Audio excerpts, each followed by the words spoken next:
এই গরমে শরীর বা পেট ঠান্ডা রাখার জন্য তোমরা কে কী খাচ্ছ অবশ্যই আমাকে কমেন্ট করে জানিও। আজকে আমি আমাদের বাড়ির গাছেরই গাছ পাকা দুটো বেল নিয়ে নিয়েছি। বেলগুলো এত ভালো, এর বীজগুলো কিন্তু এদিক ওদিক ছড়ানো থাকে না, একদম সারিভাবে সাজানো থাকে বীজ আর আঠা।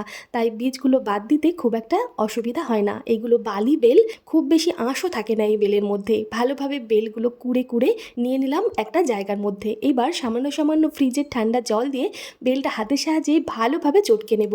যে আঁশগুলো রয়েছে ভেতরে, এই আঁশগুলো এইভাবে একটুখানি বাদ দিয়ে দেবো।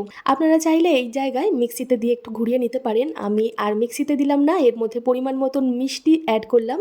মিষ্টির জায়গায় চিনি না দিয়ে একটু তাল মিছরির গুঁড়ো দিয়েছি, পরিমাণ মতন লবণ দিয়েছি আর 2 হাতা পরিমাণ টক দই।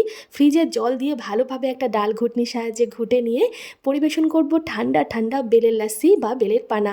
আজকে দেবলীনা, তোমার জন্য আমার তরফ থেকে অনেক ভালোবাসা রইল। ভালো থেকো, ধন্যবাদ।